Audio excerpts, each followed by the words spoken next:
use it. We're looking for cold spots. You should be able to see me in there, red, orange, and yellow guy. That means I'm the warmest thing inside the frame right now. So what we're looking for are blue and black spots to either take shape or to start moving on their own. When I say take shape, it's usually in the form of people. So kind of think of a figure of a person. So does this capture something every single night? Not necessarily, but when we do, it is a holy cow moment. I'm just going to put it out there. So the cool thing about the way I have this guy set up for you is that there's a blue dot bouncing around the screen. That blue dot is there to show you exactly where the coldest spot is in the frame at that particular moment. It's there when you get your video back. That's going to help guide your eye so that way you know exactly where to look. So it's not always that exact cold spot, but when I'm looking at it, I look for 15-degree temperature differences from an ambient temperature.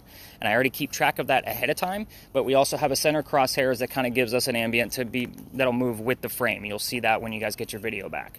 So with this particular guy, did I do something? You did. Oh, I don't know. So, Charles and Eliza Pinckney Mansion. Their mansion actually sat in the front of this space, facing East Bay Street. Eliza's garden was lined up with Five Church Restaurant and came all the way across. And we are standing in the servant and slave quarters for the home. All of you communication device folks, I am not going to be giving you questions here like what color is George Washington's white horse, like what we did over there with the big red barn. Again, I'm going to withhold information on purpose so that everybody has a genuine experience. That way you don't know what you're looking for, no matter how silly you think it might be, it might actually be relevant. So, who the heck were Charles and Eliza Pinckney? They had a son named Charles. They had a nephew named Charles. That's 3 different Charleses, in case you lost track. That's why we look for the secondary clue, so that way we know who we're talking to. Now, the son and the nephew, signers of the Constitution for South Carolina. It's a big deal for us, but I hate politics more than everybody here. So we're going to move on. And John's like, yes, good deal.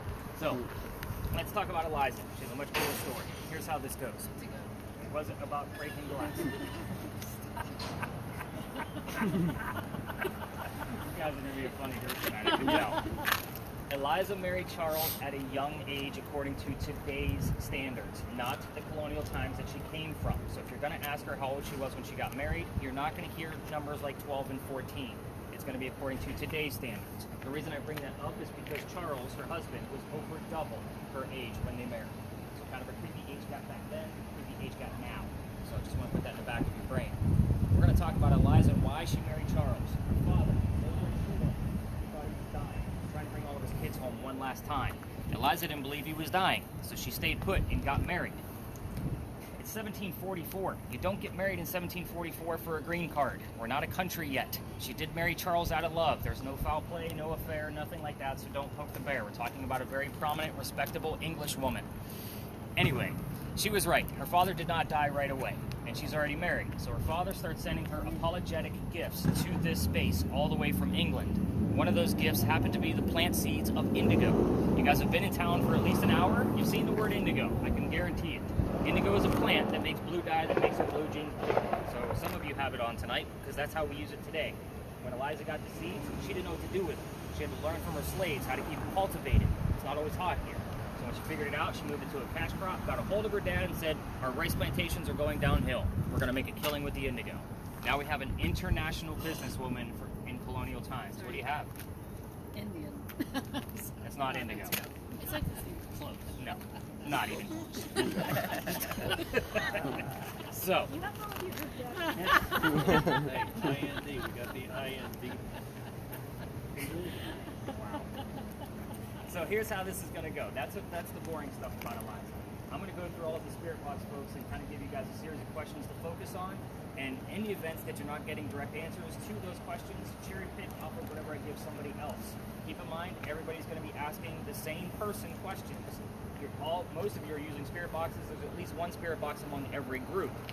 Keep in mind, those answers, even though that you're going to be asking one thing, it could go to his Spirit Box. We never know where it's actually going to go. And these are questions that we commonly get the answers to. You have to remember, I'm out here 7 nights a week unless it's raining. So again, she knows what we're about to ask. Here's how this is going to go. Where's our first Spirit Box? Emily.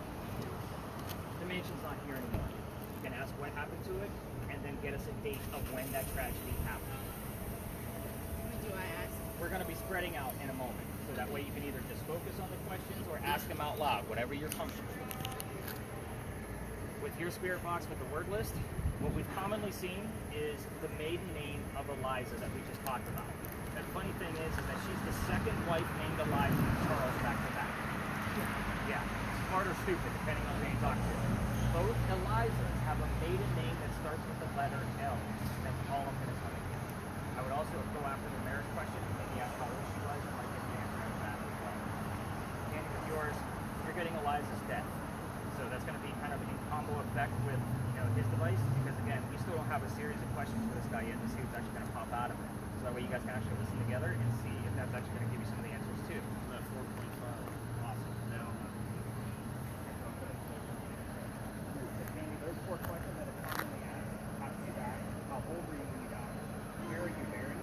And what president did you call buried? Those are like the 4 main things. With yours, we stick with what happened to the mansion with yours too, because it works kind of the same as the one that everyone has. So with that one, what happened to it? When did that happen? Joey, you're gonna go after the children. You already know there's one. His name was Charles. There are more. You can ask how many and what their names are, and that's it. The reason why, there's a tragedy among those kids. This is a respectable woman. Don't poke the bear and piss her off. That's basically what I'm telling you. And it pretty much goes for everybody. So again, if somebody starts poking a bear about what happened to that child, even the little 4.5 EMF readings that we're getting are going to go away. I've seen it dozens and dozens of times.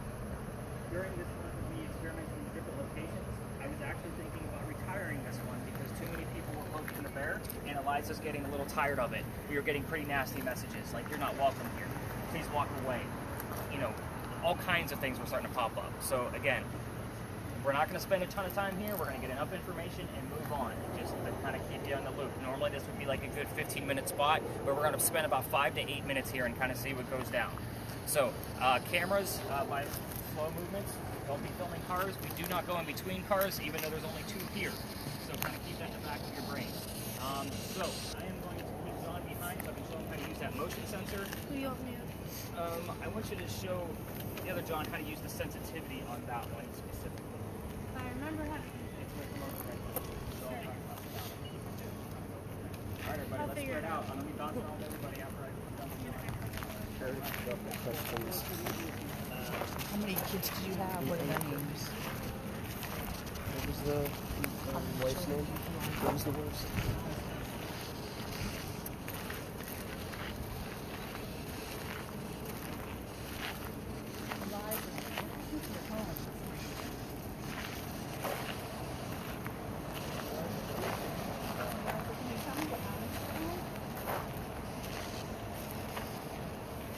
How many kids did you have, Eliza?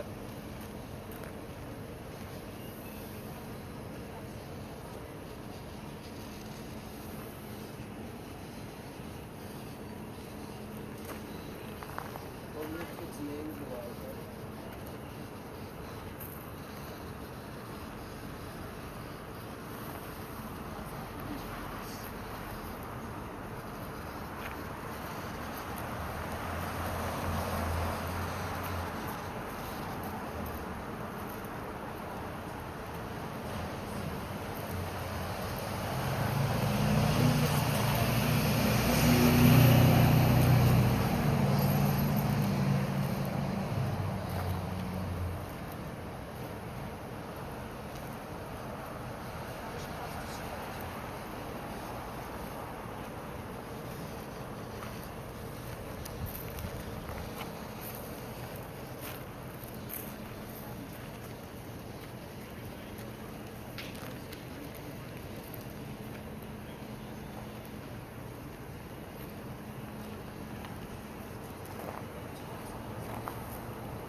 Eliza.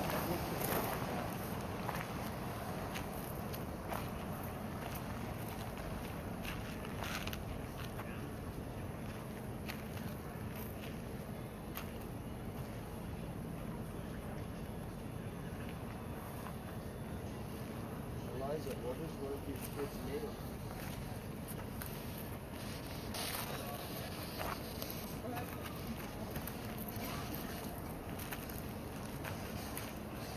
How many kids did you have?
spirals are dying. So about every 10 to 11 minutes, it's going to start a new spiral. I splice them all together, make one video, no worries. So again, even when I tell you to start and stop it, I'm going to take them all, get them in order, and then they're going to work overnight for you. So you got this. Good eye. So I don't always like follow up with your camera in real time because again, those videos go to YouTube and it's much easier to watch them on your TV or a much bigger computer screen. So again, nice slow movements. Always make sure your camera's on your left and that your square is on for recording purposes. But that's about all I follow up with you unless you really see something crazy in real time. So again, real time moments with that guy, it's not a big occurrence. It's normally when I'm reviewing it the next day, to be quite honest. So for now, I chose the quiet guy to be the nice, slow-moving. So it keeps changing color too. Like yeah. The red where it's blue, it turns to red. Is that just because the temperature changes? Kind of. Let's go over here for a perfect reference. So if you can, lower the camera just so you have a piece of the wall in there. And I want you to see how it changes color. Okay. Lower it even further. There you go, perfect. So now we have just the red in there. Watch when my hand comes into view. See how it like turned back to blue? Yeah. Because now my hand is the warmest thing in there. So that's what it's doing. Right. Okay. That's why I say try to keep a person in view at all times, is because that way we have that variation of color. But yeah, in here it's And really to see hard if to they're keep this guy following up. them around. Yeah. Well, normally, I'll be honest, when I'm watching this portion of the video, I'm mainly looking at the walls or something in perpetuity of somebody else, like off in the distance. Yeah. So again, the ground here is made out of gravel, mud, and cement, so it's really hard to tell the differences. I Right. mean, you could see like the mud right here. Mud is always colder. So again, you study these long enough and you learn about the thermodynamic laws, you start to understand how it truly works. Right. So. But yeah, a lot of fun to watch that one. When you get it back, you're like, holy cow, there's actually a lot of different things going on in there. All right, you guys good to kind of look at the Yeah. Nothing like wow. your advice.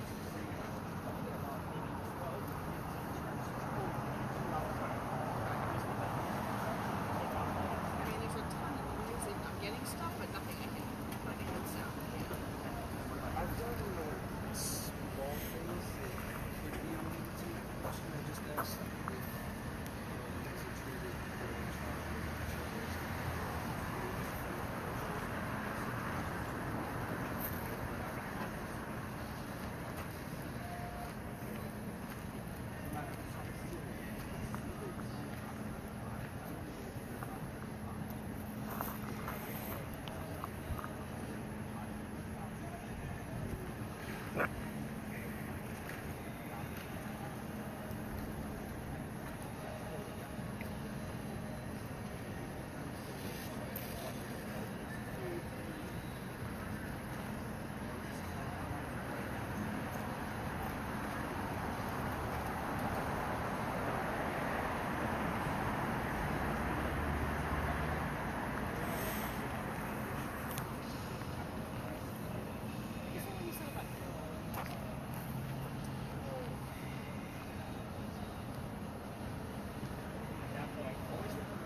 Right, so I just heard most, and I was like, oh, most terrible.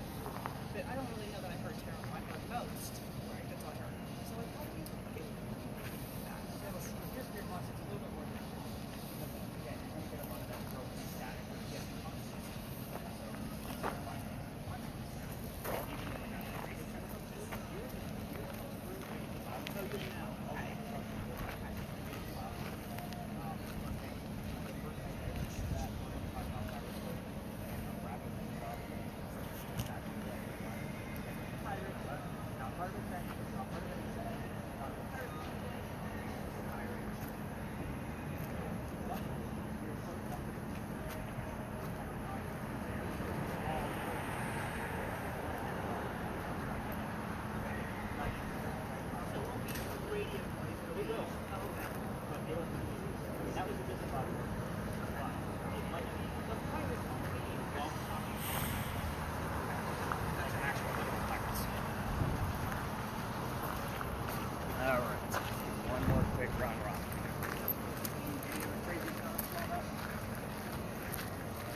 people like to not go into the surface level questions only because I can't prove it. There's no record of them other than one of their names here and there. You do. But it is one of those people. Only want to keep this guy rolling while we're in here. Again, when the other tourists start to come through here, if we do see more, we just split the seats for them, just so you know. We let them go back and you don't do that. Right? So, where the heck are we? We're at the airport. No, I'm kidding. It's very weird to hear an airport or any kind of airlines while we're down here, because normally you don't hear much going on here, which is part of the reason why we're here. This place is called Philadelphia Alley now. It used to be called Jewelers Alley.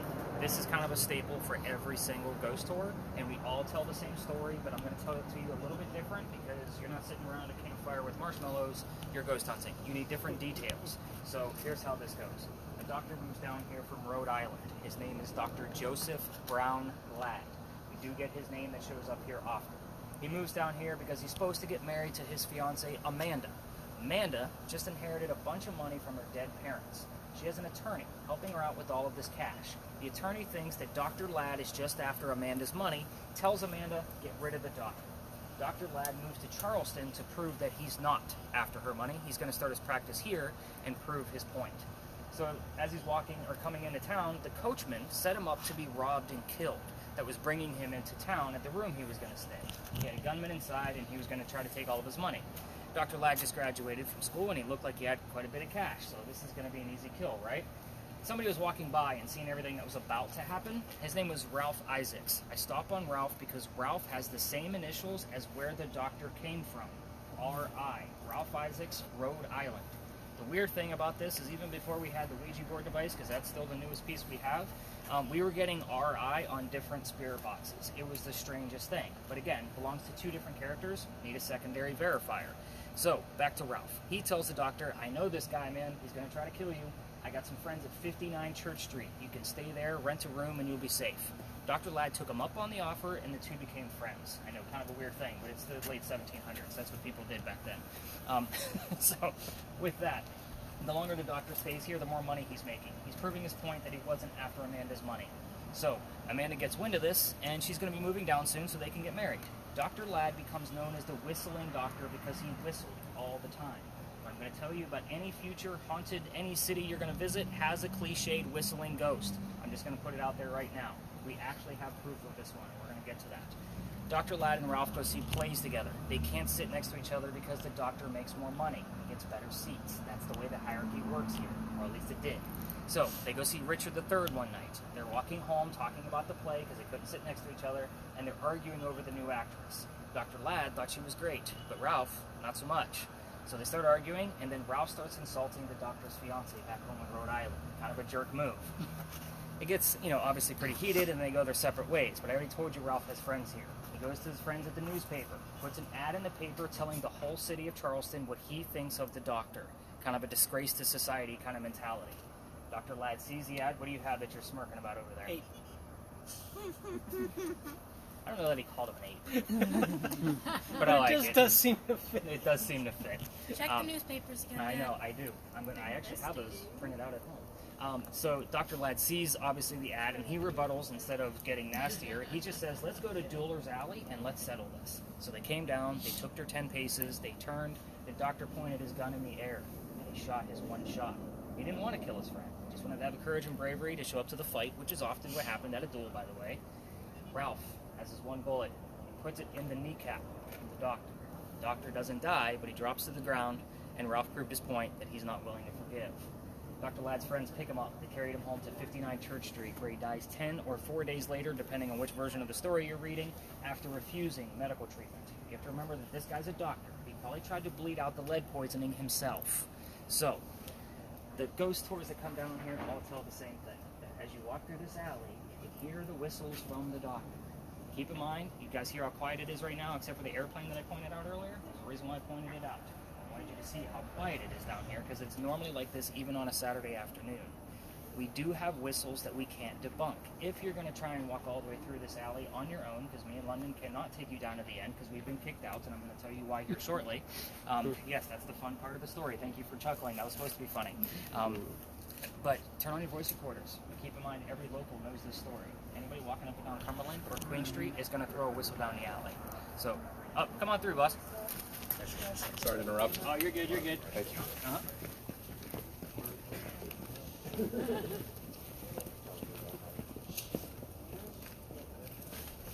The tree keeps getting in my bag. It's the ghost.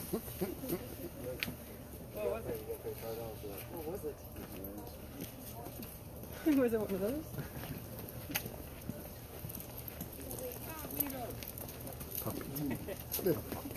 We have 3, so we can't help but notice them. Always looking on the ground. Wiener so we don't dogs? step on- Yeah, we have 3 of them. And they're all different, like, yeah. But- Excuse us.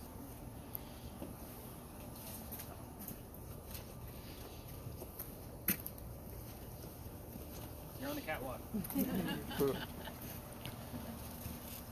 Alright, so, again, keep in mind, everybody throws a whistle down here, and our garage is actually 1 block that way. We pass it on the way here, so that means we have to pass this alley. We throw a whistle down here every single night, just so you know. We race to it. We do race to it. I won last night, just so you guys know. I'm putting that out there, because I can talk and whistle at the same time. But at any rate, here's why I got kicked out of here, because that's the fun part, and John can't wait to hear this. So this alley didn't always come all the way through. It has a long history, but in a nutshell, this is where they kept the livestock for the city of Charleston. So it was blocked off on one end. That means those bricks on that side are older. Those are sun-dried bricks from slave children. I always point them out, because I'm sure you guys picked out. I'm already about all the history here, right? So I'd point them out because we all need to see it. I don't care about the diversity of my group. We all need to see how far we've come away from slavery. There's a full handprint from one of those sun-dried bricks down there. You can see it from a slave child. It's definitely not the size of my hand, and there's fingerprint swipes off to the left. And I'd always point it out, but everybody on my tours likes to stop and try to get a reading. What I tell you about cemeteries, I treat that brick the same way I do a headstone. That kid's not staring at that brick in the afterlife. So, November 26th of 2020. Yes, a very specific date. You want to get that thing off of me? You're giving a reading, Dad. That's because there's electronics in the bag, dork. You're a ghost. I don't know what you're talking about. Anyway, November 26th, the entire group is like huddled around that one brick, trying to get a reading out of it. And I'm trying to shoo them along. Because again, I'm not expecting anything, nor am I going to disrupt this poor kid, even if he is there. But it's because it's outside the dining room window of the beautiful mansion at the end of the alley. It's out of bounds for tours. So I was still learning my ropes, and the new owner of the mansion came out screaming. She thought it was great because Dad's getting yelled at, and we moved on. The next day was Thanksgiving. I didn't have a tour that day because I worked in retail management for over 20 years. I'm not working Thanksgiving again, ever, including this week. So the next day after that was November 28th. Yes, the dates are relevant. I get a phone call asking me to go down halfway, like every other tour, because that's as far as we're allowed to go, or to reroute. I decided it wasn't fair for my groups of 10 to work around 20 to 60. You guys get my point. So I told my tour, I don't believe in this story we're about to go see, but again, we're going to see what happens. I'm a vampire guy, not a pirate person. Let's see what goes on. Somebody hears the name Anne on a spirit box before we left. I did not tell them that we are going to be investigating the famous female pirate Anne Bonny. So I was like, oh shit, maybe we are going to get something. We get up there, I told what little bit I did know about pirates at the time. Somebody else hears the number 300 on another spirit box, and I don't know what that means until I'm doing the research the next day. We were there November 28th of 2020. Anne Bonny's trial for piracy was November 28th of 1720. We were there on the exact 300-year anniversary of her pirate trial. So now I've read more damn books on piracy than I ever wanted to in my entire lifetime, trying to piece together a factual investigation on pirate lore. Everything we're about to discuss at the next location is based off of a minimum of 2 resources. So we will be spreading out like what we did at the Pinckney Mansion site. Worst case scenario, because it is a hit or miss location. Anne Bonny is said to be seen all over town, based on, you'll see why once we get there. But if we're not getting anything, you'll learn a whole hell of a lot about pirates that you never knew about before. So, do we have anything else crazy going on with your devices before we leave this space? You had all kinds of blinkies coming out of yours. What do you got going on? You got a prescription on the screen? Something you can't pronounce? Oh, yeah. Okay. Sanskrit. Yeah. You got anything coming up out of yours? Relief, dust, investigate, and smell for a really long time. Smell stood up there for a while? A long time. Okay. Anybody else hear anything? I know you were kind of focused on yours, and yours is on mute. You didn't have your earbud in the whole time. All right. Those of you with cameras, if you want to keep them running pretty much to our next spot, you can do that. So again, if not, if you want to give your hands a break, completely up to you. It's your night. So again, I'm going to spot check whatever you throw at me, so we'll see what happens. In the beginning was the word raid with an extra letter in the name. Which was?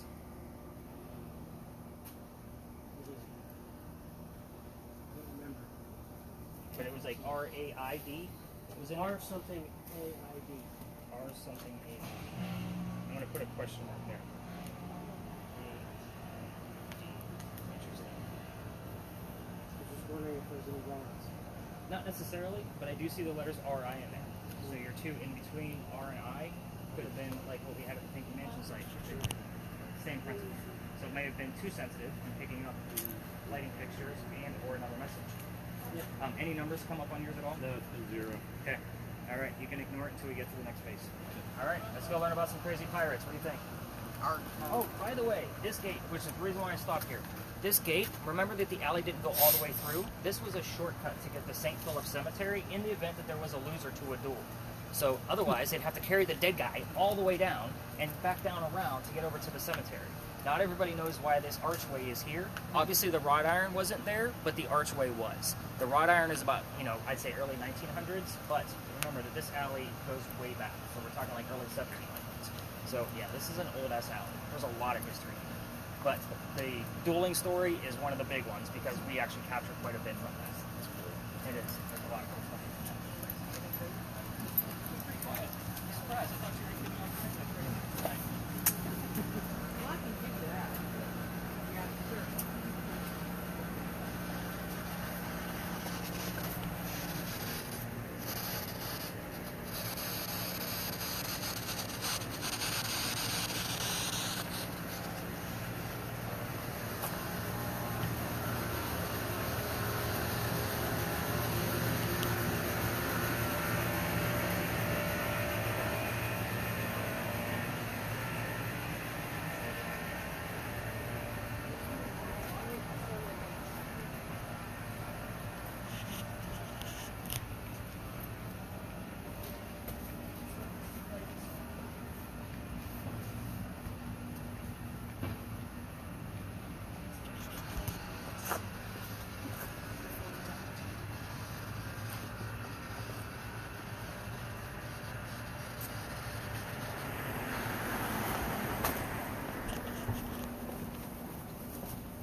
I'm looking at Lou. L-O-U.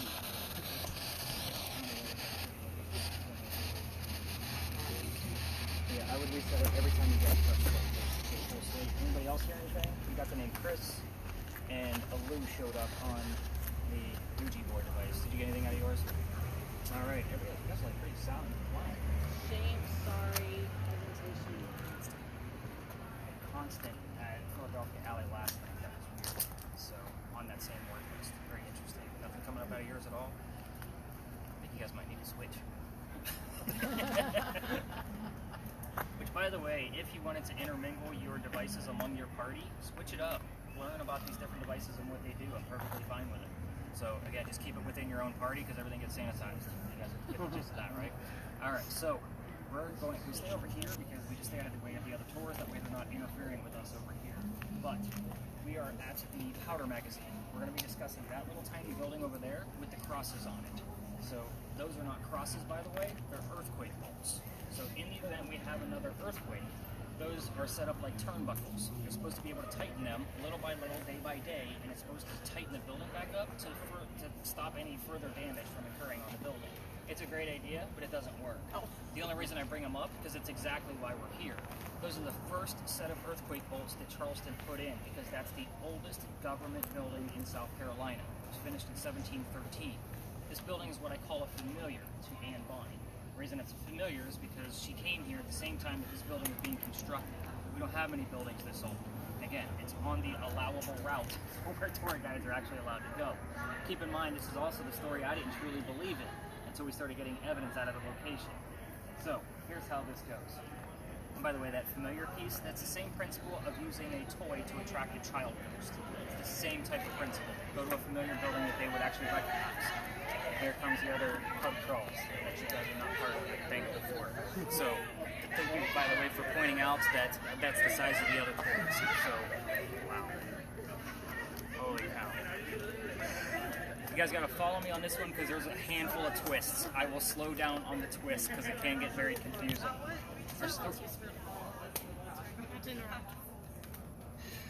Again, anybody need an extra teenager? Going once. Going twice. We're one over limit. No, I'm not doing a swap. This is an even sale. Like, Yeah, whatever. give her that cash money. Look at her walking away. Get over here. All right, 1708, right in the middle of this building's construction, which, by the way, this little building took 10 years to build. Does that sound like our government? Small building, 10 years? No, not at all. Young lady moves here from Ireland. Her name is Anne Cormack. She moves here with her father and his mistress. The mistress is Anne's mother. Is everybody with me so far? The three of them are running away from Anne's father's angry wife. How pissed was she that they had to leave Ireland and come here? They land in Georgetown, and Dad bought a plantation. Mom died pretty quickly. That means he has to send young Anne down here to sell anything from that plantation to keep things afloat. Now, Anne back home in Ireland, kind of a badass. They say she killed one of her servants when she was only 7, 8, 9 years old. Remember, we're dealing with pirate lore, with a knife to the belly. Knife and belly have shown up here in the past.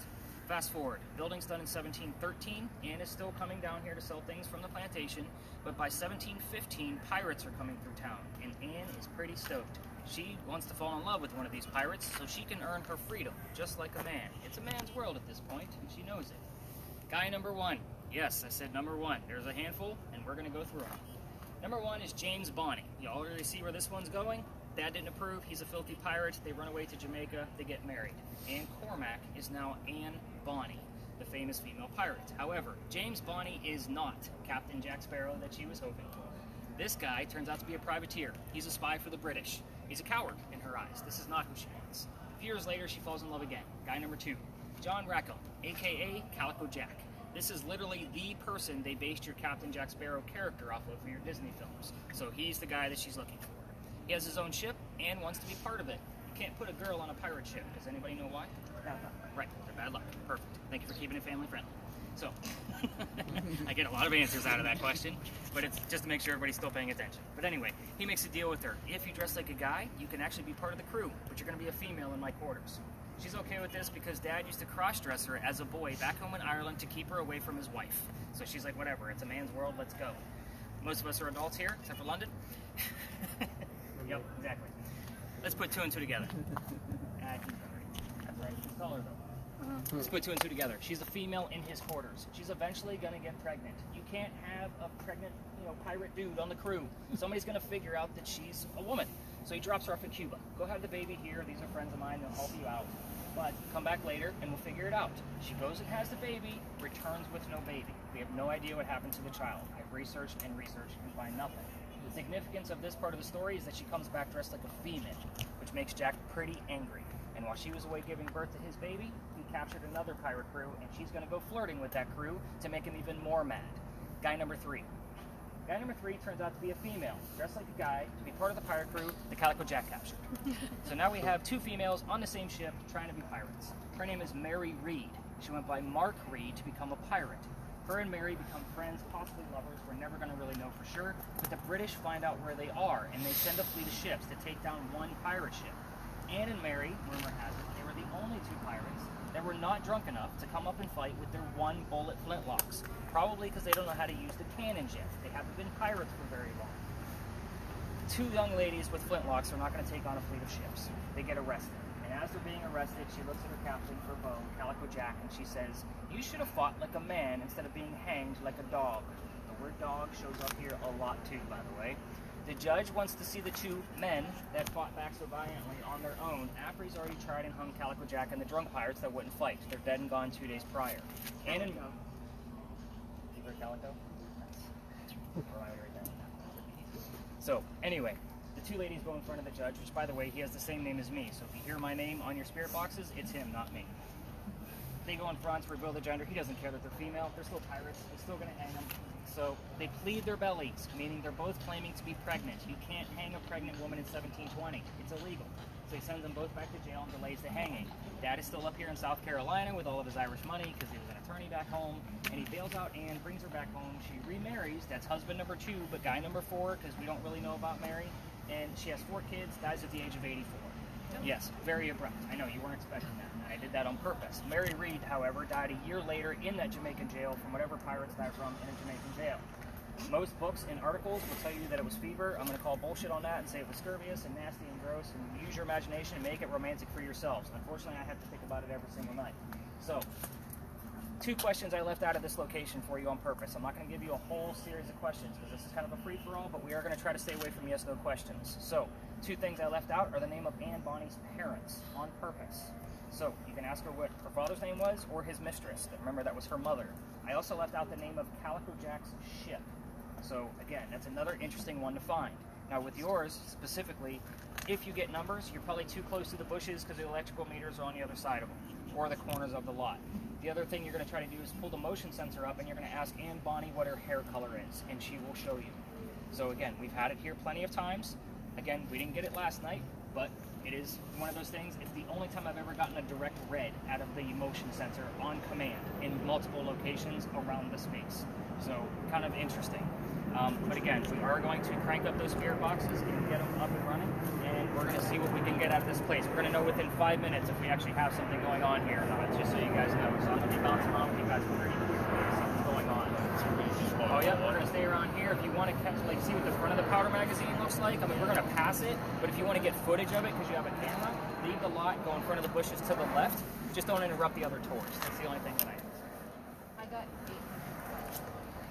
540 and 840. And then you had Calico, which is super awesome.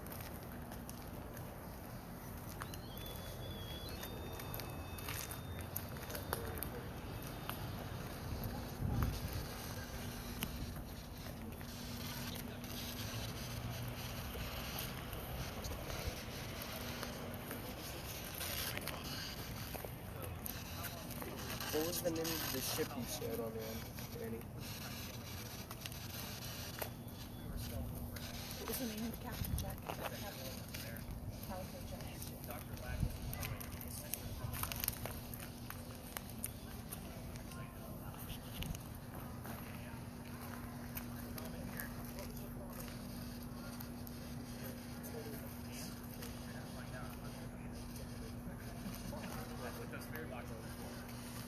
What was the name of Calico Jack's ship, Danny?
children did you have? I got a bad mustache since then. What was the name of how they got shit?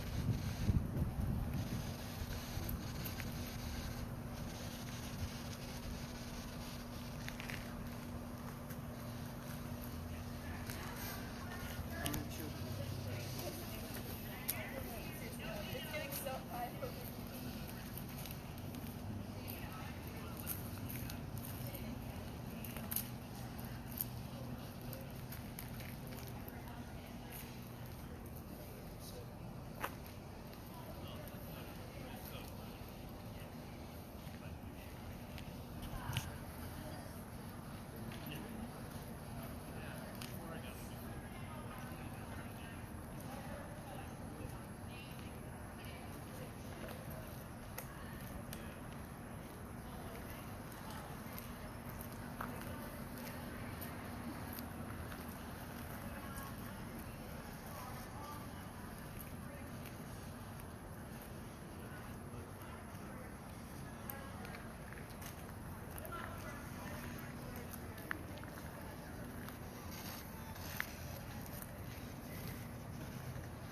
What's the name?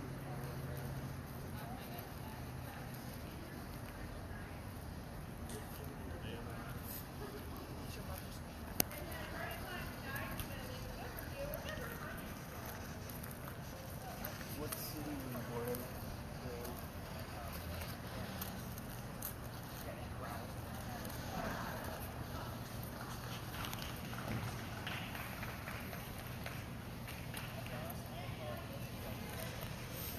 What was the name of the three-year private facility?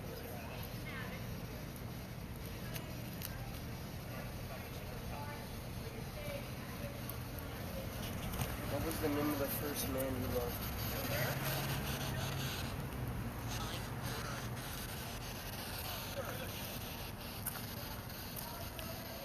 What was the name of the ship that Calico Jack owned?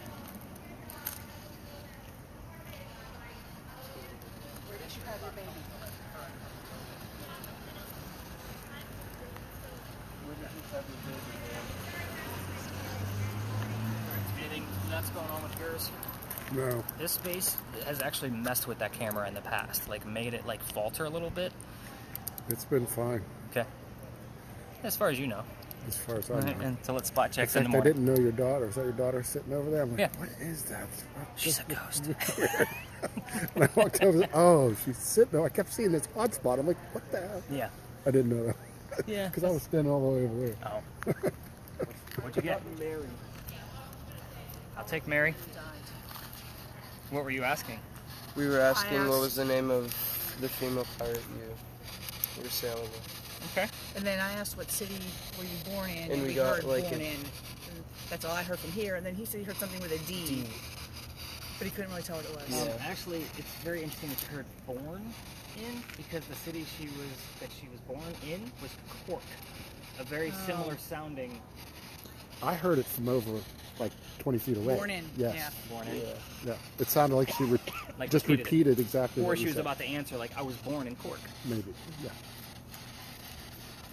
And then I heard the word Maine just out of the blue. And then number 10.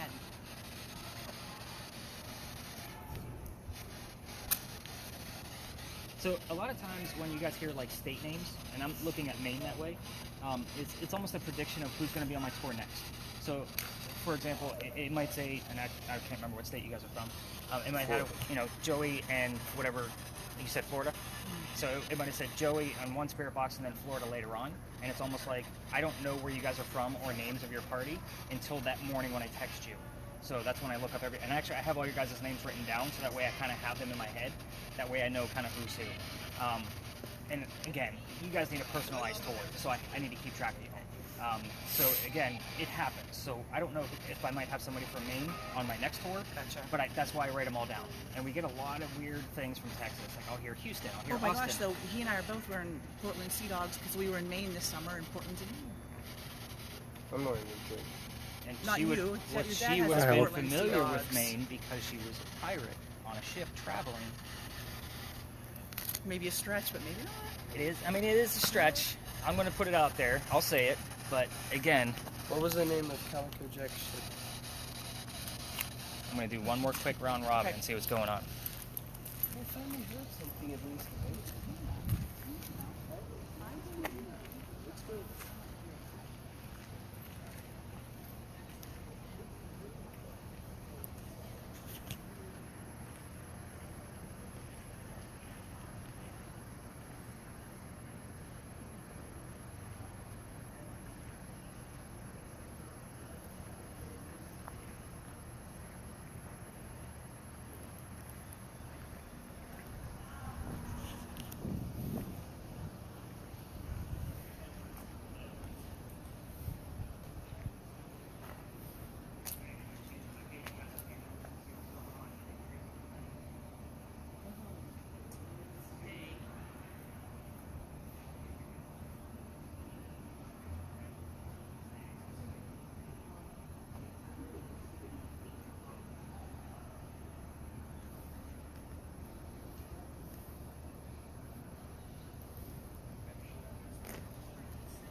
Come on over this way, guys. Let's wrap this spot up because there's a lot going on.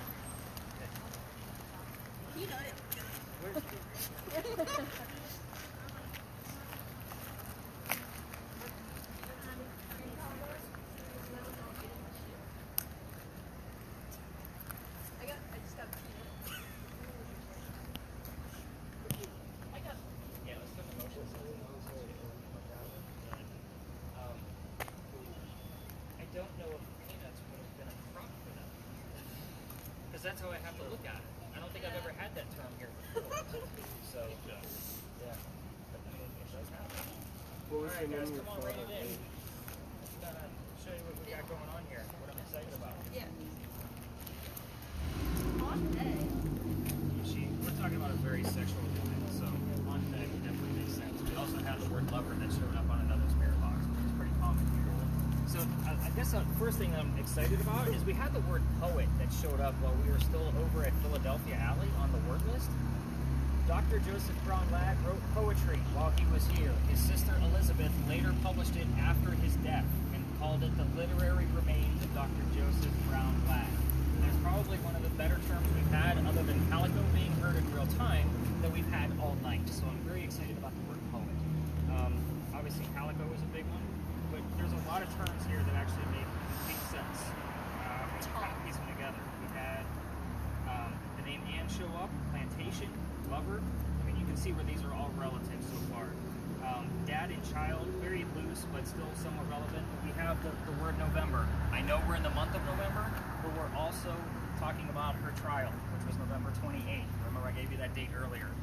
The name Mary was heard when they were asking about the friend / lover on the ship, but I will also tell you that that was also Anne Bonny's mother's name. So that's why I asked, what did you ask?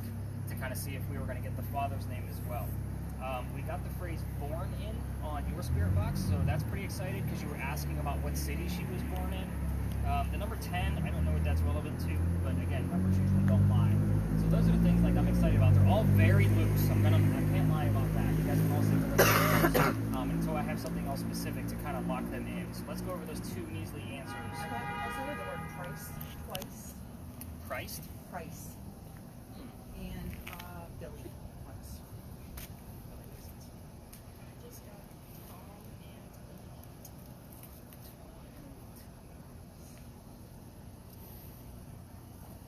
Billy's going to make sense here in a second. This is one of the few pictures you can find of Anne Bonny with a shirt on. The The reason why is she used to bare her breast to show men that they were just killed by a woman. Again, told you this chick was pretty badass. And I get a lot of teenage boys on our tours, and I don't need angry parents leaving.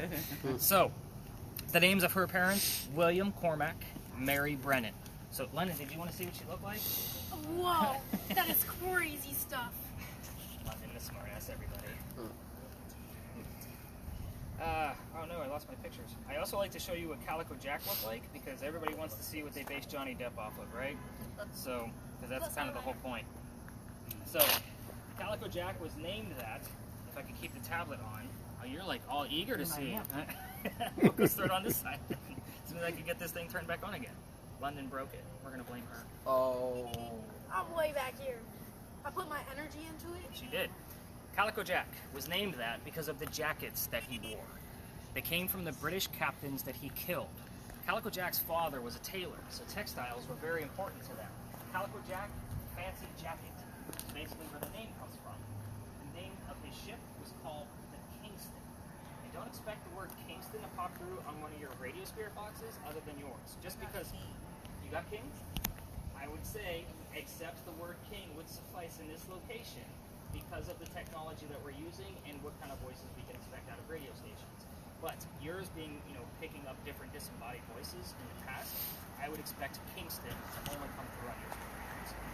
But King, I'm going to write that one down because, again, that's not an answer we hear all the time. So, again, I'm excited that you heard the term King. You don't seem so excited, but I am because we don't see it that often. So I'm pretty stoked about that. Any other major questions I can ask about pirates? Because there's a lot of pirate lore here in Charleston. And, again, if anybody's probably in a encyclopedia of watching piracy, I'll tell you if I don't know something. Is anyone named Steven? I'm sure there was. All kinds of Stevens. Can I see Johnny Depp? No. You got a phone in your hand? Google them. Why is the room going? All right, so this was actually last night when we were here. We had a lot of very vague terms and other stories around us. We didn't get a whole lot relative to pirates, so it was very weird. Again, we're next to a cemetery. We had names of people I know about in the cemeteries. We had something with another story going on. This whole corner is really popular with all the ghost stories, just so you know. So I'm actually excited that we had relevant terms to be on this table. Where we're going next, it's about a 5 to 6 minute walk. So here's how it's going to go. Film if you want to. It's up to you if you want to. Looks like you got to switch things up again. Again, your readings, you can ignore them. We're going to be on main streets until we get into Washington Park. Where we're going, I will tell you, is the experimental location. And I didn't know who I was going to be expecting to find on my first night there. I had a small party of 2, and I said, you're coming experimenting with me, let's go. There's a lot of monuments in there, so I didn't know what was going to happen. So the person we're seeking out tonight has basically sought me out.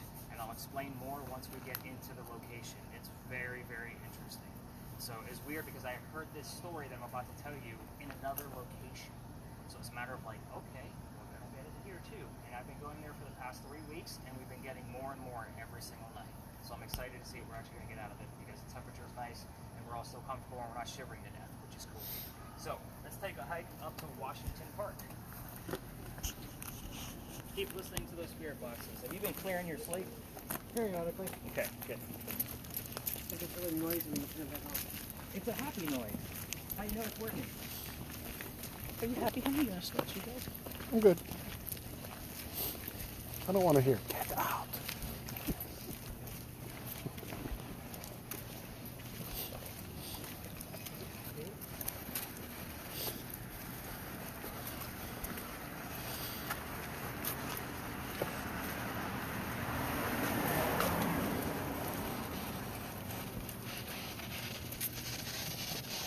So this is the museum now. Oh no, this is it. Museum and gift shop. Well, but it's pointing up here, so I just think this is. Yeah.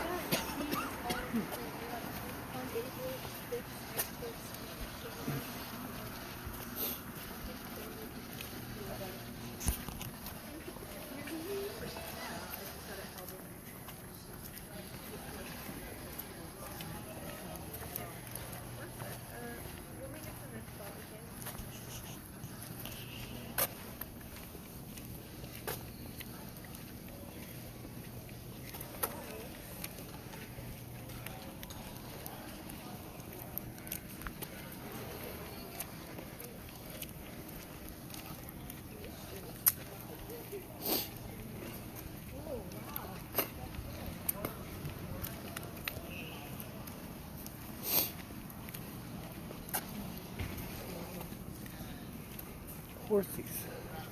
Oh, I'm scared of horses.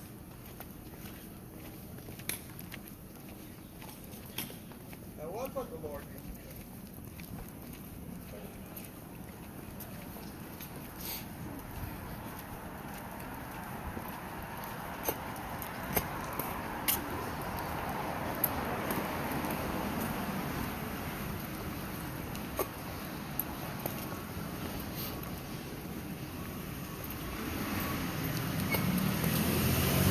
Look up to the race. We'll come over.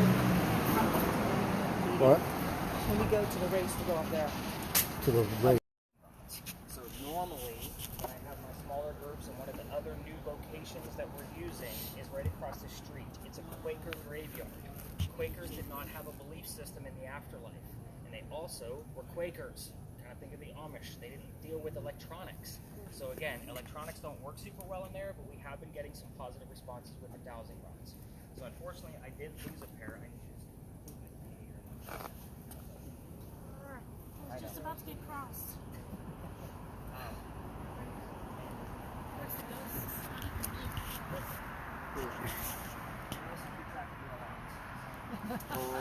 Based on my grades.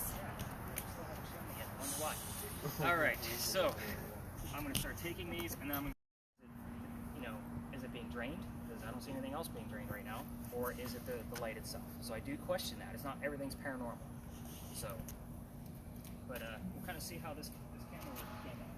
So I think this thing bounced around your family quite a bit, did it not? So we'll see who's the best camera person. Me, obviously. I got the behind shots. Like, not like a. I meant like. So for those of you that have been on other ghost tours in the past, was this